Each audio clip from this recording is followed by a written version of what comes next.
Part में हमने देखा था जेक को पहले चेस्ट के अंदर एक गॉन्टलेट मिलता है और वो जैसे सेकंड चेस्ट को खोलता है तो वो काफी हैरान हो जाता है क्योंकि इसके अंदर मैप होता है और जो ये मैप होता है उसके अंदर किंग काइसर के ट्रेसेस मौजूद होते हैं जिसे कि एक हीरो किंग काइसर के नाम से जाना जाता है जो कि क्लॉक टावर का एक नाइट था और उसके नाइट्स और उसके बारे में एक बायोग्राफी भी लिखी हुई है और इन्हीं लोगों ने मिलकर क्रोनोस किंगडम को इस जगह पर खोजा था। लेकिन हालांकि जो ये बायोग्राफी तो उसे किसी ने भी पसंद नहीं किया क्योंकि हिस्टोरिकल रिकॉर्ड के अंदर कोई भी ये चीज प्रूव नहीं करती थी कि जो ये स्टोरी है वो सच है या फिर नहीं, इसलिए यहाँ पर इस स्टोरी को एक फिक्शन समझा जाता था। वहीं पर रिवॉर्ड के तौर पर इस मैप को पाने की वजह से जेक को ये एहसास हो जाता है कि जो किंग काइसर है वो रियली में मौजूद था। वहीं पर जो ये मैप था वो फिनिश मैप नहीं था, इसलिए जो सिस्टम थी वो इसके डैमेज वाले पार्ट को अच्छे तरीके से एनालाइज करती है और वो इसके बाद इसे पूरे के पूरे मिनी मैप के अंदर उतार देती है ताकि हमारा जेक इसे आसानी से समझ सके। वहीं पर सिस्टम के द्वारा उसे यह पता चलता है कि जो इसका ट्रेसेस है वो इस जगह पर जाइंट माउंटेन्स के अंदर है जो कि बारबेरियंस की एक टेरिटरी है। इस कारण से जेक को ऐसा लगता है कि वो इसे आसानी से सोल्व कर लेगा। तभी उसे ये बताया जाता है कि यूजर के स्किल के हिसाब से जो ये ट्यूटोरियल है उसे कंक्लूड किया जाएगा।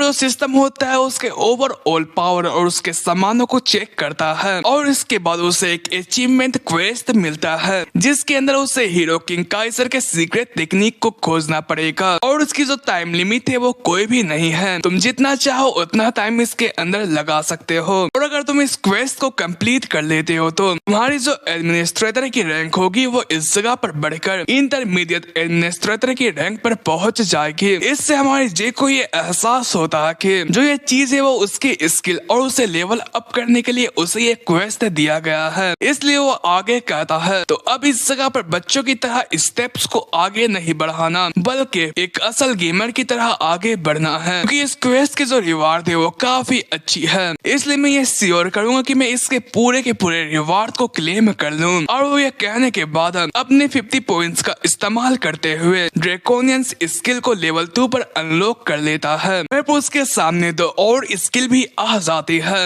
एक का नाम ड्रैगन स्किल आर्मर होता है, इसके जरिए जो उसकी मैजिक रेजिस्टेंस है वो और भी ऊपर लेवल तक पहुंच जाएगी, लेकिन इसे अनलॉक करने के लिए उसे 80 पॉइंट्स लगेंगे। एक और स्किल होता है ड्रैगन क्लो जो कि एक सिग्नेचर स्ट्राइक होता है, इसके जरिए वो अपने हाथ को एक क्लो के अंदर चेंज कर सकता है जो कि ड्रैगन का हो सकता है और तुम इससे एनिमीज को खत्म कर सकते हो। वहीं पर जेक के पास काफी सारे पॉइंट्स होते हैं लेकिन फिर भी उसे ये एहसास होता है कि वो इतने सारे पॉइंट्स इजीली नहीं कमा सकता है, इसलिए वो इन दोनों स्किल को अनलॉक करते हुए 400 पॉइंट्स बचा लेता है और वो सबसे पहले ड्रैगन क्लो का इस्तेमाल करते हुए सामने की तरफ एक स्ट्राइक लगाता है। इस कारण से जमीन के अंदर एक बड़ा सा स्ट्राइक का गड्ढा बन जाता है और वो इसके बाद ड्रैगन स्किल आर्मर को अपने एक हाथ के अंदर अपीयर करता है और वो दूसरे हाथ से अपने स्वर्ड को इसके ऊपर मारने की कोशिश करता है, लेकिन जो ये स्किल होता है वो इतना पावरफुल होता है कि वो उसके स्वर्ड को पीछे की तरफ फेंक देता है। इस कारण से जेक काफी हैरान होता है क्योंकि जो ये स्किल है वो एक आर्मर की तरह काम करती है। उसे ये एहसास हो चुका होता है कि जो ड्रैगन क्लो है वो अटैक करने के लिए है और जो ड्रैगन स्किल आर्मर है वो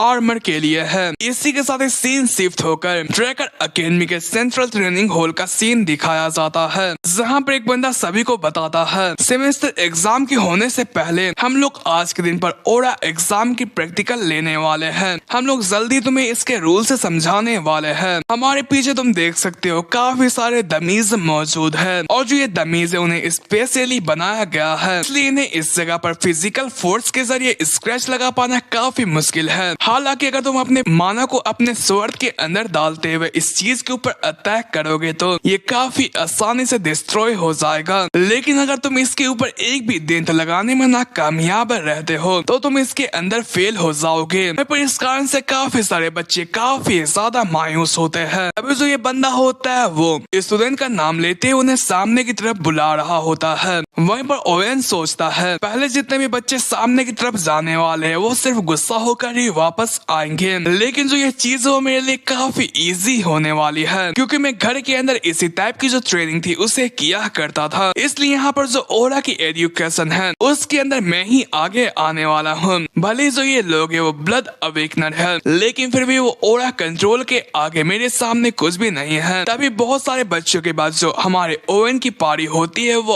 आती है और वो बड़े तगड़े अंदाज से अरेना के अंदर जाकर अपने ओरा को अपने स्वर्द के अंदर रिलीज करता है, जो कि एक स्वर्द रेजोनेंस होता है, जिसे कि देखकर काफी सारे बच्चे काफी हैरान होते हैं। वहाँ पर प्रोफेसर के साथ वाला एक बंदा ये कह रहा होता है कि वो 13 साल के अंदर ही स्वर्द रेजोनेंस का इस्तेमाल कर रहा है, वो काफी इनक्रेडिबल है। प्रोफेसर ये कहता है वैसे भी वो एक ग्रेट फैमिली से है, ये तो होना ही था। वहीं पर ओवेन काफी तेजी से और काफी अच्छे तरीके से इन सभी दमीज के ऊपर क्रॉस मार्क्स का निशान लगा देता है, और जो ये चीज होती है वो बाकी स्टूडेंट्स के लिए काफी हैरानगी भरी होती है। वहीं पर प्रोफेसर के साथ वाला बंदा इस चीज के लिए ओवेन की काफी तारीफें करता है और वो उससे काफी चिपकू हो रहा होता है, लेकिन इस कारण से ओवेन का मत्था फिरता है और वो उसके हाथ को पीछे की तरफ धकेल देता है। इस पर ये बंदा प्रोफेसर से ये पूछता है कि आखिर वो ऐसा एक्ट क्यों कर रहा है। प्रोफेसर ये कहता है कि वो ज्यादा मैनर वाला बंदा नहीं है, ऐसा ही होता है। वहीं पर टच होने की वजह से ओवेन काफी गुस्सा होता है। वहीं पर इसी के साथ ही आगे जो और भी प्रैक्टिकल एग्जाम होती है वो होती है, और इसके अंदर कुछ बच्चे इसके ऊपर स्क्रैच लगाने में कामयाब होते हैं तो कुछ बच्चे इसके ऊपर स्क्रैच भी नहीं लगा पाते हैं। इस पर वो बंदा प्रोफेसर से ये पूछता है कि आखिर इन लोगों को ये करने में इतना मुश्किलात क्यों आ रहा है। इस पर प्रोफेसर जवाब देता है साथ जो वो लोग है वो ओवेन के परफॉर्मेंस की वजह से काफी लो फील कर रहे होंगे। ये बंदा ये सोच रहा होगा कि भले जो ये लोग है वो अच्छा परफॉर्म नहीं कर पा रहे हैं, लेकिन फिर भी यहाँ पर कोई भी अभी तक स्टूडेंट फेल नहीं हुआ है, वो लोग कम से कम माना का भी इस्तेमाल करते हुए इस टेस्ट को पास कर ले रहे हैं। जो स्पेशल क्लास है वो काफी डिफरेंट है। हालांकि यहाँ पर कुछ जीनियस भी मौजूद है, और उसका जीनियस से मतलब हमारी रियन्ना होती है, जिसकी की पारी आ चुकी होती है और वो अरेना के अंदर आकर कहती है इंस्ट्रक्टर मेरी एक रिक्वेस्ट है, यहाँ पर मैं ये चाहती हूँ कि मुझे मेरे ड्रैगन स्लेइंग आर्ट्स के द्वारा ही ग्रेड किया जाए, नंबर दिया जाए। इंस्ट्रक्टर ये कहता है कि लेकिन जो ये ग्रेडिंग क्राइटेरिया है वो हाई रैंक के कैडेट्स के लिए है। रियन्ना ये कहती है कि हाँ मुझे इसके बारे में पता है। वहीं पर मैं ये करने का तरीका बताया जाता है कि तुम्हें अपने पूरे स्वर्ड के अंदर ओरा को भी इस जगह पर अप्लाई करना होगा, और इसके साथ ही साथ तुम्हें इसके ऊपर ड्रैगन स्लेइंग आर्ट्स का इस्तेमाल भी करना होगा, और तुम्हें इन चीज को मेंटेन करते हुए काफी अच्छे तरीके से इन सभी दमीज को खत्म करना होगा। लेकिन जो ये करना होता है वो कैडेट्स के लिए काफी मुश्किल हो सकता है, क्योंकि उनके पास ज्यादा ओरा मौजूद नहीं होती है। वहीं पर इस कारण से जो हमारा ओवेन होता है वो काफी खुश होता है, क्योंकि उसे ये अब लगता है कि जो हमारी रियन्ना है वो बहुत ही बुरे तरीके से बेइज्जत होने वाली है। वहीं पर इंस्ट्रक्टर रियन्ना को आगे ये बताते हैं कि लेकिन इसमें हारने की वजह से जो इसकी फेलियर की जो हार्ड पनिशमेंट होगी वो और भी हार्श होगी, लेकिन रियन्ना इसके लिए मान जाती है, और इस कारण से प्रोफेसर को भी इसके लिए मानना पड़ता है, और इसके लिए रियन्ना उनका शुक्रिया अदा कर अपने स्वार्थ के अंदर पूरे तरीके से माना को अप्लाई करती है, और वो इसके बाद ड्रैगन स्लेइंग टेक्निक का इस्तेमाल करते हुए सभी दमीज के ऊपर अटैक करना शुरू कर जाती है, और ये चीज काफी तेजी से करती है और काफी अच्छे तरीके से करती है, और इस कारण से यहाँ पर दमीज की लाशें बिछ जाती है। वहीं पर इस कारण जो सारे के सारे बच्चे होते हैं वो आपस में ये बात करते हैं। उसके पावर को देखकर मुझे ये एहसास हुआ कि मैं उसके आसपास भी नहीं भटकता हूँ। मुझे पहले लगा था कि जो ओवेन है वो उसका सामना कर सकता है, लेकिन अब जाकर मुझे ये एहसास हुआ ओवेन है उसका सामना नहीं कर सकता। इस कारण जो ओवेन का दिमाग होता है वो काफी खराब हो चुका और वो अपना दांत पीसना चालू कर चुका होता। तभी जो रियन्ना होती है वो अपने स्वार्थ को इन कैडेट्स की तरफ पॉइंट करना शुरू कर जाती है। इस पर ओवेन को पहले ये एहसास होता है कि जो रियन्ना है वो उसके ऊपर पॉइंट कर रही है, लेकिन तभी वो शॉक्ड होता है और वो पीछे की तरफ देखता हुआ ये कहता है कि नहीं, यहाँ पर स्टार्टिंग से ही जो रियन्ना है वो मुझे अपने राइवल की तरह नहीं देख रही है, बल्कि वो जैक को देख रही है। वहीं पर इसके बाद हमारे जैक की बारी आती है। वो अरेना के अंदर आकर उसी बात को याद कर रहा होता है कि जो रियन्ना थी उसने बड़े गुस्से से उसके तरफ अपने स्वर्ड को पॉइंट किया होता, और अब भी जो रियन्ना है वो पीछे की तरफ उसे काफी गुस्से से देख रही होती है। वहीं पर इस कारण से हमारे जैक को ये एहसास हुआ कि उसे भी रियन्ना के एक्सपेक्टेशन के ऊपर उतरना होगा और उसे मुंह तोड़ जवाब देना होगा। इसलिए वो भी इंस्ट्रक्टर को ये कहता है कि आप ड्रैगन स्लेयर आर्ट के जरिए ही मुझसे ग्रेड कीजिएगा। ये सुनकर इंस्ट्रक्टर के साथ वाला बंदा काफी गुस्सा हुआ और वो जेक के पास जाकर ये कहा, क्या तुम्हें सच में ये लगता है कि जो ड्रैगन स्लेइंग आर्ट है वो काफी इजी है क्योंकि उसे रियन्ना ने कर लिया? ऐसा इसलिए है क्योंकि जो रियन्ना है वो एक प्योर ब्लड अवेकनर है। वो आगे कुछ कह पाता तभी जो इंस्ट्रक्टर होते वो बीच में आकर कहा कि यहाँ पर जो रियन्ना के साथ कंडीशन थी वो बिल्कुल सेम रहेगी, क्या तुम इस चीज के लिए रेडी हो? जेक इसके लिए माना और वो अपने स्वord को बाहर की तरफ निकाल कर पूरे तरीके से रेडी हो चुका होता है। वहीं पर जो इंस्ट्रक्टर के साथ वाला बंदा होता है वो अभी इस बात से मानने से इनकार करता है कि जो हमारा जेक है वो ये कर पाएगा क्योंकि वो कभी भी क्लास अटेंड नहीं करता है। इस पर ये इंस्ट्रक्टर उसकी आंखों को खोलते हुए कहता है कि ये बंदा वही है जिसने की इंस्ट्रक्टर आंद्रे के खिलाफ जीत हासिल करी थी। साथ ही साथ जो ये बंदा है वो भी एक प्योर ब्लड अवेकनर है जिसके के सामने गोल्डन लाइट अपीयर हुई थी और साथ साथ ये वही बंदा है जिसने की डंजन एस्केप एग्जाम के अंदर सर एविल के रिकॉर्ड को भी तोड़ दिया और यही बंदा है जेक ड्रैकर। वहीं पर जो जेक होता है वो अपने स्वord का इस्तेमाल करते हुए अपने ईथर को ओरा के अंदर कन्वर्ट करता और उसने इतने पॉइंट पर अपने ईथर को माना के अंदर कन्वर्ट कर लिया होता है कि अब वो इसके जरिए इजिली इस जगह पर तबाही मचा सकता था। और ये सब कहने के बाद अपने स्वord को ऊपर की तरफ उठाता है और अपने पूरे माना को इस स्वord के अंदर फैला लेता है ताकि वो ड्रैगन स्लेइंग आर्ट का चैप्टर 1 इस जगह पर इस्तेमाल करे जिसका के नाम स्काई स्लाइस स्टाइन्स है। वहीं पर उसके स्टैंस को देखकर रियन्ना काफी हैरान हो चुकी होती है क्योंकि जो इसकी स्टैंस होती है वो रियन्ना से काफी अच्छी होती है और ऐसा ही होता है क्योंकि जो हमारा जेक होता है वो अपने स्ट्राइकर और अपने काफी अच्छे मोमेंट्स का इस्तेमाल करते हुए और काफी अच्छे तरीके से इन सभी दमीज की हालत खराब कर रहा होता है। वो कुछ ही सेकेंड्स के अंदर दमीज का बैंड बजा कर वापस आता है और वो अब भी ये सोच रहा होता है कि जो ये चीज है वो काफी बोरिंग है, लेकिन वो जैसे सामने की तरफ देखता है तो वो काफी हैरान होता है क्योंकि उसने रियन्ना से भी ज्यादा तबाही मचाई हुई होती है और इस कारण जो सभी के सभी बच्चे होते हैं वो उसी के बारे में बात करते हैं। इस पर जेक ये कहता है कि मैं अपनी थोड़ी मोड़ी पावर ही इस जगह पर दिखाना चाहता था, शायद से रियन्ना की लेवल की है लेकिन मैंने क्या कर दिया। वह उसके पावर को देखकर इंस्ट्रक्टर और उसका जो चमचा होता है वो काफी हैरान होते हैं क्योंकि उन्हें ये एहसास हो चुका होता है कि जो ये पावर था वो इस जगह पर एक पर्पल नाइट का था। वह पर इन सभी चीजों की वजह से जो ओवन की होती है वो काफी हालत खराब हो जाती है और उसका दिमाग भी खराब हो चुका होता है, लेकिन रियन्ना इससे काफी एक्साइटेड होती है।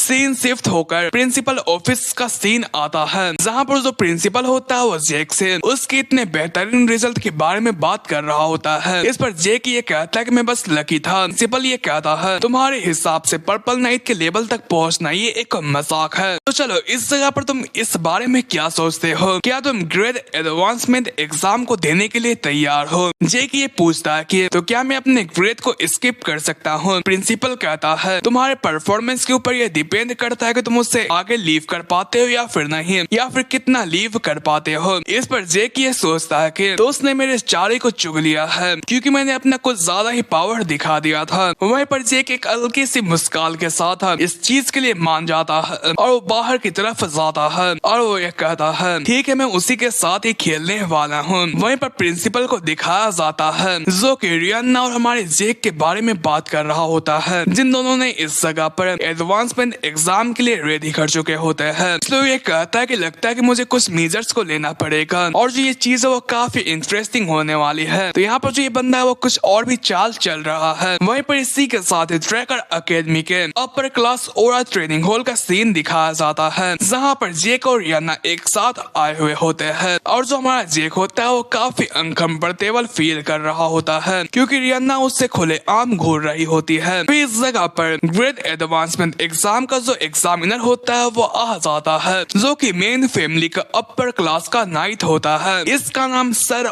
ओल्ड ट्रैकर होता है। उसे देखकर जेक काफी हैरान होता है और वो मन के अंदर ये कहता है कि ये तो दिबेक ब्लेड है। पर इसका कारण ये बताया जाता है कि पास्ट लाइफ के अंदर जो ये बंदा था वो अपने हाथों के अंदर किसी के लाश को लेकर एक मैदान के अंदर आता है और उसे जमीन के अंदर रखता है। तभी जो जेक होता है वो उसे देखता है तो उसे ये एहसास होता है कि जो ये बंदा है वो एक ट्रैकर है, इसलिए वो अपने स्वर्ड को निकालता है। उससे ये कहता है कि आखिर जो ये एम्पायर का कुत्ता है वो क्या कर रहा है। तभी उसकी नजर उस लाश के ऊपर पड़ती है और जो ये ओल होता है वो इस लाश को दफनाने के लिए गड्ढा खोद रहा होता है। इस कारण से वो अपने स्वर्ड को अंदर रखता है क्योंकि सामने की तरफ ऐसे ही और कभी सारे कब्रें मौजूद होती है और वो उसकी हेल्प करने के लिए वहाँ पर 2 कुदाल लेकर आता है और वो उससे ये कहता है कि चलो मैं तुम्हारी हेल्प करता हूँ। उसकी हेल्प करता हुआ ये कहता है कि मेरा नाम जेक मुराई है, जो कि नॉर्थर्न एलाइड फोर्सेस का एक मेंबर है, तुम एक ट्रैकर हो ना। ओल ये कहता है कि ना, मैंने ट्रैकर हाउस को लीव कर दिया। जेक ये बताता है कि मेरा भी सेम हाल है। ये बंदा आगे ये कहता है कि तुम मुझे डीबेक ब्लेड कह सकते हो। वहीं पर इसी कारण से हमारे जेक ने अभी इस बंदे को देखकर डीबेक ब्लेड कहा होता है। वहीं पर हमारे जेक को ये भी एहसास होता है कि जो ये बंदा है वो अभी के वक्त पर काफी पावरफुल है। वहीं पर जो रियन्ना और जो जेक होते हैं वो इस बंदे को ग्रीटिंग्स पेश करते हैं। वहीं पर हमें यह बताया जाता है कि जो ट्रैकर्स के सपोर्टिंग पिलर्स हैं वो असल में अपर क्लास के नाइट्स होते हैं और इस टाइटल को हासिल करने के लिए एक बंदे को काफी ज्यादा पावर और काफी एक्सपीरियंस पोजेस करना पड़ता है, तब जाकर वो एक हाई रैंकिंग के पोजीशन पर पहुंच पाते हैं। अभी इस जगह पर एक रेफरी मौजूद होता है, वो इन्हें ये बताता है कि ये बैटल होने वाला है वो स्वर्ड्समैनशिप बैटल होने वाला है। जितना चाहो अपने कॉन्शियस माइंड से ना हारने तक तुम इस जगह पर फाइट कर सकते हो। तो चलो इस चीज को शुरू करते हैं। इस कारण जो रियन्ना होती है वो पहले जाने की कोशिश करती है, लेकिन जो ओल होता है वो उसे रोकता है और वो उससे कहता है तुम दोनों को